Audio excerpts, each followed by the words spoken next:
Match number 9 of the Tata IPL 2025. Games are coming thick and fast, I must tell you. And we are once again back at the Narendra Modi Stadium. It's Mumbai versus Gujarat. And both the teams are coming from a defeat. And in two different circumstances, I must say. It was a low scoring affair at Chennai between the El Clasico game, while on the other hand, Gujarat Titans faced off Punjab Kings in a high scoring battle, which ended up Punjab defending the score. Orko with me, Orko. Both the teams had their problems. Do you think more or less Gujarat was the side who came so close, but unfortunately couldn't get over the line compared to Mumbai? Well, certainly, I think Gujarat would be happy with their effort because that was a mammoth score, and you don't see that kind of totals being chased every day in and out. So certainly, I sympathize them a bit, but again, their efforts were pretty good. I believe that the middle order really missed a player like Miller. They had Miller in the past, and now they are 101%. not able to replace Miller with Rutherford, or for that matter, Phillips wasn't available. I felt that they put Shah Rukh Khan a bit too lower in the order. Maybe he could have come up the order and done some damage early on. So I think those are things that will be sorted as the season progresses because these are just early days. But again, you cannot expect a team to chase 240 plus on any given day. You usually rate the bowling team higher than the batting team when it comes to chasing a target of that size. So certainly, I believe that they were close and they will be happier than the Mumbai Indians this time.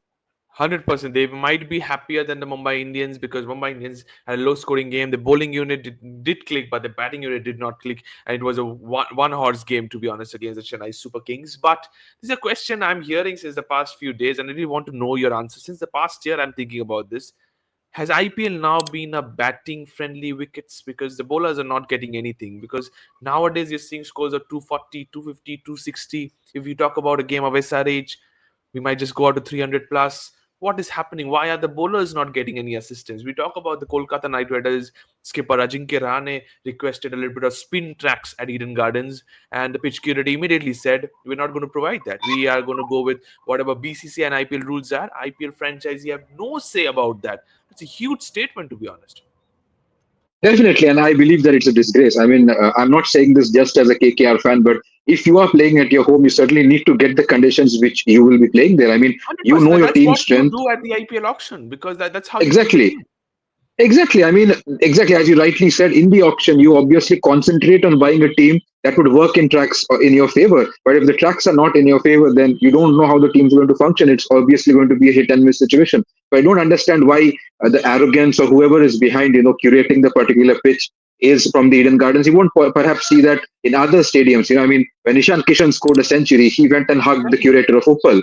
So that shows the amount of bonding that the team curator and of course the management of the team shares or the players of the team share. You won't ever see a Chepauk track going against the strength of Chepauk. You know that it's a slow, Never. sluggish, spin friendly track, and it's always been that, and that's why they're 5 time champions. So teams make their particular lineup on the basis of the track, and the track is provided just that way. But then you see exceptions like what's happening in Kolkata, and it's not new. Let me be honest, because Nitish Rana, when he was the captain in 2023, had earlier made the statement that somehow we don't feel like home when we are playing at home. I mean, I'm not saying about the crowd support that we get at home because we often see teams like RCB, CSK being cheered a bit more than KKR in this particular venue. But even if you look at the on-field antics, you're not getting the kind of track you would love to as a home player or a home captain.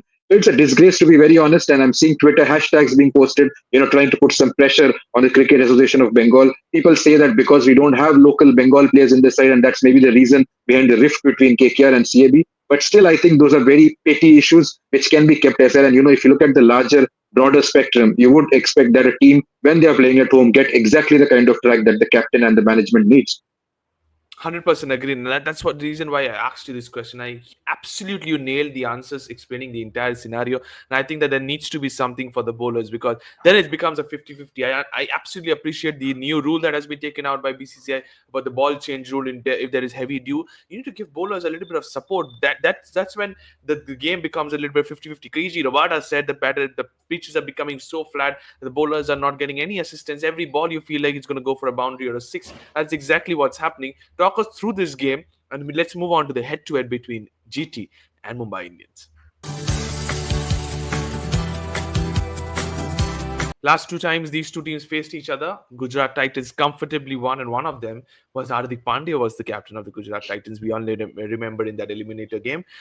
Thoughts on this one? It's the momentum is definitely with the Gujarat Titans in this fixture, but it's both the teams need 2 points. How important will be this game because that depends on the momentum. We know that Mumbai Indians start a little bit slow, But now they will have the return of the captain, which is Hardik Pandya. Well, certainly, momentum is a very crucial thing, and both the teams function in their own way. One, start as high flyers, and the other team just takes a little bit of time, but still, somehow cope up from what damage has been caused earlier on. So it'll be an interesting contest. Definitely, you can say that the teams are pretty evenly matched. Maybe you could say Mumbai have a bit of an edge because of a stronger middle order, which I don't think Gujarat really has. As I previously said, they miss a player like Miller out there. But again, if you look at the bowling quality, they don't have a Bumrah, whereas Gujarat, on the other hand, have a pretty sorted bowling lineup. Maybe Siraj didn't have a great day, Prasidh didn't have a great day, Rabada could have had a better day, but I still believe that they have the big names and the experience you need in a bowling attack for the IPL. So they will get going at some point of time, and they would hope that this is just that game where they get going. Absolutely. You said about Gujarat's experience in the bowling attack. They certainly do have. But on the other hand, Mumbai's bowling attack did not have any experience. But that one man, I absolutely give credit to you because I must tell the audience that behind the scenes, before the tournament started, Arko gave me a text message saying, watch out for this Vignesh Puthuri. He's a fantastic Chinaman. He might just work out. Just like you said about Digvesh Rati for the Lucknow Super Giants. Thoughts on Vignesh Puthur, please. 3 wickets in the first game. How good was he?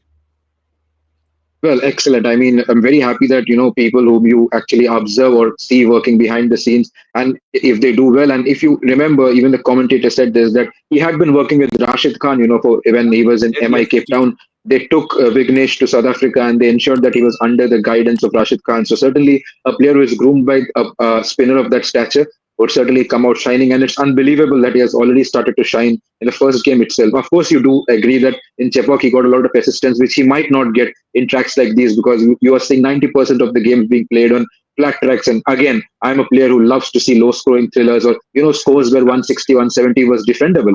I'm 100%. really sick seeing teams scoring 250s, 260 plus. I mean, cricket doesn't look like a live game anymore. It looks like you're just watching highlights with Highlights, batters yeah, just passing the 100%. bowlers. Exactly. And I think that when you have nothing for the bowlers in the track, it doesn't really make it a good watch. You're paying money to see both the sides perform well, not just one of them with bat in hand. So certainly people like Vignesh Puttur doing well. If you look at how the tournament progresses, you would see that the pitches would dry up, maybe get a bit more spin, and that's when spinners like these would shine. So certainly a wonderful success story and yet another gem that the Mumbai Indians scouting team has unearthed.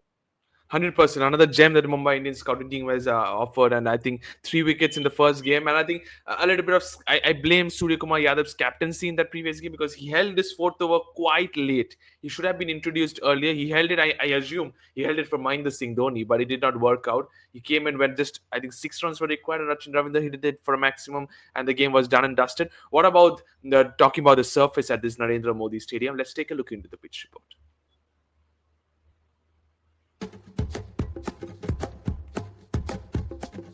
36 matches have been played at this venue, Orco. Only 20 times. Advantage to the team chasing. 20 times the team chasing have been victorious.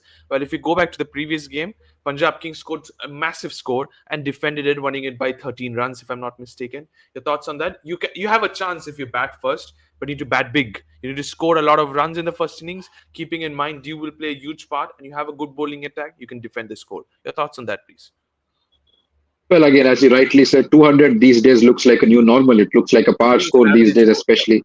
Yeah, it looks like an average score in tracks like these. So certainly teams would look to get past 230 or 240 run scores and try to defend it. And even I believe that Punjab may have not defended this total had the impact player in Vijay Kumar Vaishak not come. I mean, the way Vaishak bowled those 3 overs, especially, completely cornering Rutherford towards one end of the pitch, constantly keeping it close to the wide line. Even if he gets it wide one or two times, almost more often than not, he was getting it within Not the wide only line. kept Rutherford busy, but he also kept the umpire busy. Exactly. I mean, it was like cat and mouse stays in which there were non-stop reviews being taken by both the sides, the batter ones and then the bowling captain ones. It was a funny thing, but a wonderful battle to watch. And again, like I rightly said, previously said as well, that you want to see bowlers in the game and, bowlers like these, trying to exploit whatever little advantage they get from the conditions by brilliance is something very mouth-watering and, heartening to watch. So that was, I think, the difference in the game. Otherwise, what abilities Rutherford has. He's a player with tremendous international form of late. So I did believe that Gujarat would cross the line, but as I said, the impact player was the one who turned the game around. Absolutely. Impact player Vijay Kumar Vishak turned the game on its head. I somehow see some of them were saying that Arshdeep Singh gave the idea, and I saw the visuals of that. At the post match game, Ricky Ponting said Shreya Shaya was giving the idea. So give it to the entire team, Punjab Kings, for the idea. And I've said this before. You cannot take away credit from where it's due. And Shreya Shaya is an IPL champion. Last season, people were saying that Gautam Gambhir was ruling the side. But this man single handedly I was watching closely. He was taking decisions from the boundary line, which was not coming in the frame. You might be thinking that Gautam Gambhir was taking decisions, but Shreyas Iyer, that is the reason why the team became champion. So that's what I can see. And Ricky Ponting rightly mentioned in the post-match dressing room conversation that Shreyas give me the idea. And you said about Vijay Kumar Vishak, and he rightly got it right. Impact sub, creating a massive impact for Punjab Kings and giving them two important points. You're saying you need to get 200 is an average score at this venue. 230, 240 as per Orco should be the target. But if you're winning the toss, chase should be the right approach because of the heavy dew that comes in later in the day. What about the strategical questions, Orko? Over to you now. Your time starts now. 4 questions. Which captain will score more runs tomorrow? Is it Hardik Pandya or is it Shubman Gill? Well, I feel it should be Shubman because he's a Ahmedabad bully, and I expect him to score more runs tomorrow. Okay. Who will pick more wickets between Deepak Chahar and Mohammad Siraj? I think Deepak Chahar, of course, he's a good power play operator, and if you look at form as well, I think he's the one who needs to be kept ahead of Siraj. Okay. Average first inning score according to you, just we were discussing, keeping in mind whoever bats first. It has to be 220. I mean, I consider it as an average, and anything more than that would definitely be a bonus. Okay. Which bowling unit do you think will have a better power play? Well, I think Mumbai because Bolt and Chahar, if they get going, certainly they can rattle any opposition. So I think it will be Mumbai. Okay, so you're going for Mumbai Indians as the power play, but you think 220 is the average score which needs to be scored at this venue. You have given your 4 questions already answered. We will see at the end of the game how many right do you get. But as of now, let's move on to the players to watch out for.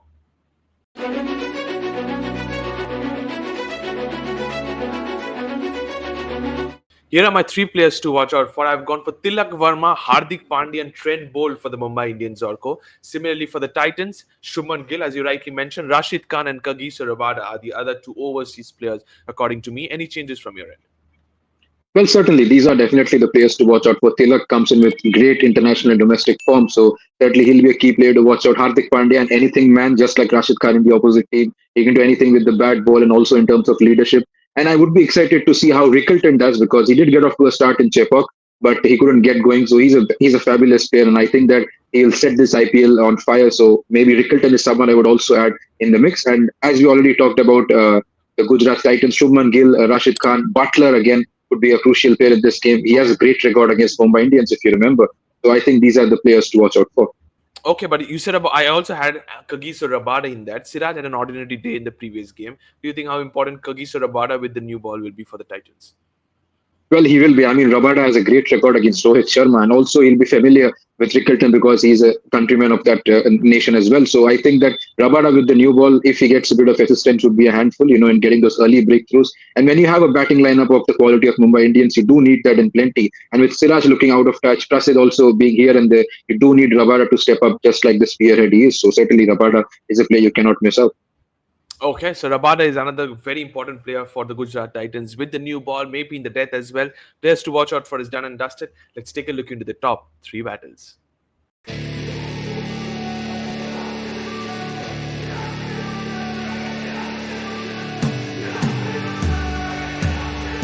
Battle number 1 I've gone with is Hardik Pandya, the batter, versus Rashid Khan, the bowler. Kagiso Rabada versus Rohit Sharma, as you rightly mentioned, is my battle number 2. And battle number 3 is Trent Bolt versus Shubman Gill, Orko.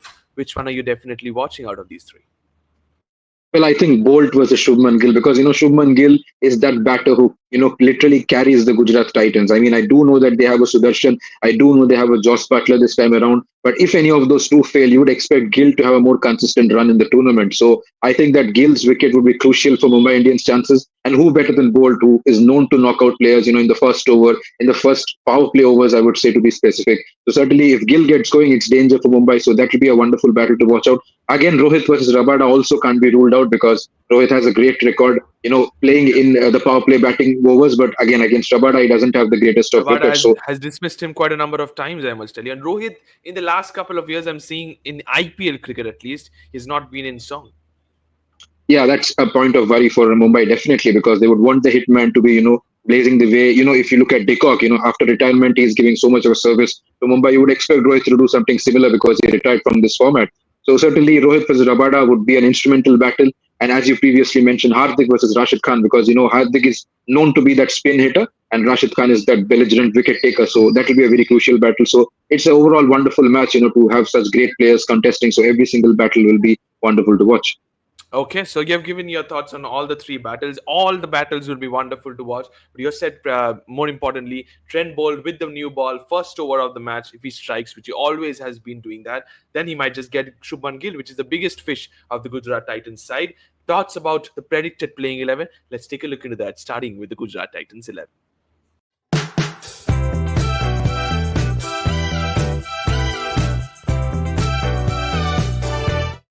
This is what I've gone with, Orko, in terms of the Gujarat Titans 11. I think, as you rightly mentioned earlier in the show, they missed somebody like a David Millen in that middle order as a finisher. I think if Glenn Phillips is fit and available, I have him in my number 5 slot. I've gone with Glenn Phillips, Josh Butler, Rashid Khan and Kagiso Rabada are my 4 overseas players. Alongside, I have Shah Rukh Khan, Rahul Tewatia, Sai Kishore. Your thoughts on that, with my impact player being Mahipal Lomro? Well, definitely they need batting in the middle order, and they have to address it quickly, because even in the previous season they had a difficulty, but they had Miller who used to somehow bail them out of such situations. But now they don't even have that. You associate Tewatia, Rashid Khan to be proper hitters. You really can't consider them a stabilizer. The same is the case with Shah Rukh Khan.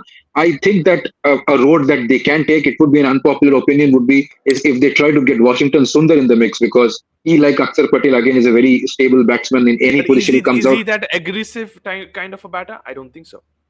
Yeah, he isn't aggressive certainly, but maybe because they have a plethora of aggressive players in the other end, maybe you could try someone like a Sundar here and there, or maybe of course Lomrod is again a very potential option. He's had a very good domestic season as well, so perhaps he could be a very valuable impact player as well. So they need to address the middle According order to you, issues what pretty could be the quickly. thought? I'm sorry to interrupt, but according to you, what could be the thought of Sai Sudarshan opening instead of Butler? Is it the righty lefty combination that is the only answer? Well, yeah, righty lefty combination is of course the answer, and I think Gujarat doesn't want to change what's not damaged. I mean, last year we did see that Sudarshan and Gill, when they opened, they have averaged 63, so they are a very successful, a formidable pair, and they don't want to change that. So maybe that's why they just promoted Butler to number 3, and again he can add a bit of firepower in the middle overs as well, given his big hitting. I also felt that Butler should have opened, but again they didn't want to change what was working for them. So I think that's the logic and the thinking behind this. Okay, so you have given your thought about the Gujarat Titans 11. You say Washington Sundar could be an option in the number 4 and number 5 spot for the Gujarat Titans. Let's take a look into the Mumbai Indians predicted 11.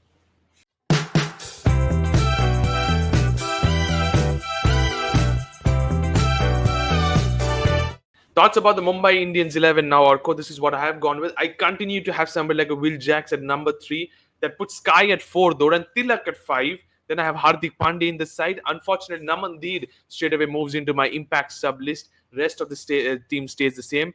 As you now have Hardik as your third seamer, I have Vignesh Putura as my frontline spinner in the side, alongside a Karan Sharma if required. Your thoughts? Any other changes according to you?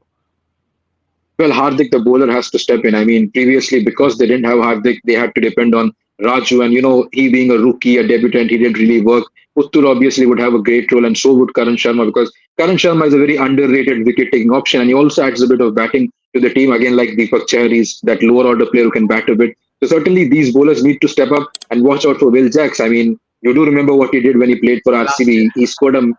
He scored a mammoth 100 here in Ahmedabad, and Rashid Khan was taken to the cleaners. So Rashid Khan would have a score to settle as well. So certainly, even we didn't mention it in the battles, but maybe Rashid Khan versus Will Jacks would also be a battle that we could watch out for. While you were speaking, I was thinking about this battle, to be honest. Rashid Khan versus Will Jacks could be another mouth-watering battle. Impacts have gone for Namandir. I've given the youngster Vignesh Putul straight away into the 11. Looks strong in my opinion, both the teams. What about the predictions time now, Orko? Over to you.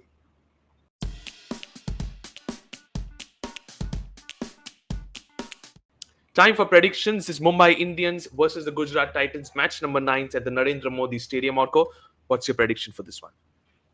Well, it's going to be a tight game. I mean, both teams have similar strengths and weaknesses, but I still believe that Mumbai have the edge, maybe 55-45 in favor of Mumbai for me, even though they are the traveling side. But I still believe they're not new to the conditions in Ahmedabad. They're filled with a bunch of superstars, as we already mentioned. Will Jacks having a great form in Ahmedabad. If Rohit gets going, Tilak gets going, Hardik gets going, you name it. They have a number of players in their side that can beat any team in this IPL. So I would believe that Mumbai Indians have a greater chance to win this game.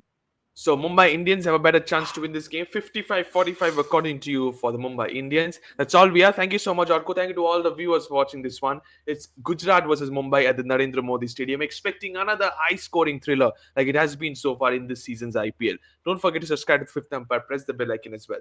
Thank you so much and bye-bye.